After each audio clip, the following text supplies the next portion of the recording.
بسم اللہ الرحمن الرحیم۔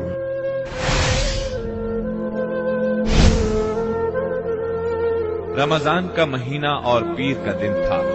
آپ غار ہرا کے اندر ذکر الہی اور عبادت میں مشغول تھے کہ یکایک جبریل علیہ السلام نازل ہوئے اور آپ کو وحی اور نبوت سے نوازا۔ سیدہ عائشہ رضی اللہ عنہا فرماتی ہیں، رسول اللہ صلی اللہ علیہ وسلم پر وحی کا آغاز نیند میں اچھے خواب سے ہوا۔ آپ جو خواب دیکھتے وہ سفیدہ سحر کی طرح نمودار ہوتا۔ پھر آپ کو تنہائی پسند آنے لگی، چنانچہ آپ غار ہرا میں خلوت فرمانے لگے اور کئی رات گھر آئے بغیر عبادت کرتے اور اس عرصے کے لیے توشہ بھی ساتھ لے جاتے۔ پھر سیدہ خدیجہ رضی اللہ عنہا کے پاس تشریف لاتے اور اتنی مدت کے لیے پھر توشہ لے جاتے، یہاں تک کہ آپ غار ہرا میں تھے کہ آپ کے پاس حق آ گیا، یعنی فرشتہ آپ کے پاس آیا اور کہا اقرا، یعنی پڑھیے۔ آپ نے فرمایا میں پڑھنا نہیں جانتا۔ رسول اللہ صلی اللہ علیہ وسلم فرماتے ہیں کہ اس پر اس نے مجھے پکڑ لیا اور اس زور سے دبوچا کہ مجھے چور کر ڈالا اور پھر مجھے چھوڑ کر کہا اقرا، یعنی پڑھیے۔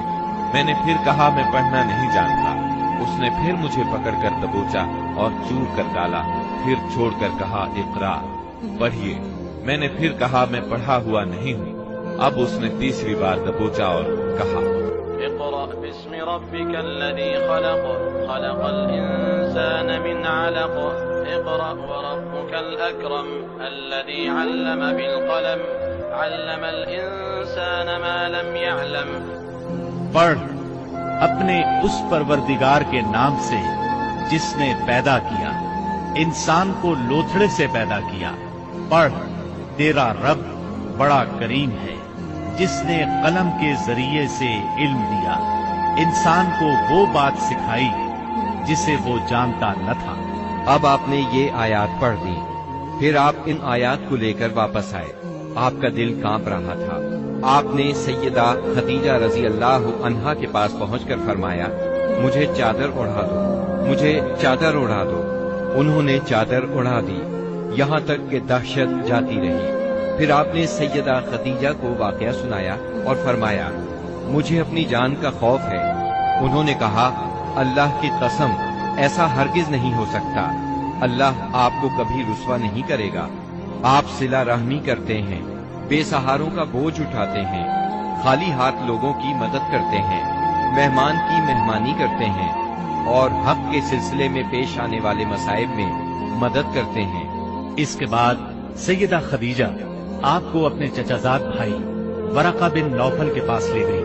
یہ جاہلیت کے دور میں عیسائی ہو گئے تھے، عبرانی لکھنا پڑھنا جانتے تھے اور عبرانی میں انجیل لکھتے تھے۔ اس وقت بوڑھے اور نابینا ہو چکے تھے۔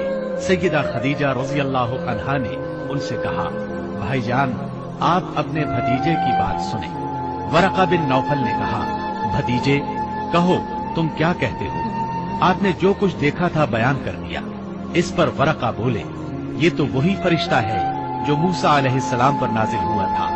کاش میں اس وقت زندہ ہوتا جب آپ کی قوم آپ کو نکال دے گی۔ آپ نے حیران ہو کر فرمایا میری قوم مجھے نکال دے گی؟ ورقہ بن نوفل بولے ہاں، کوئی ایسا آدمی نہیں جو تم جیسا پیغام لایا ہو۔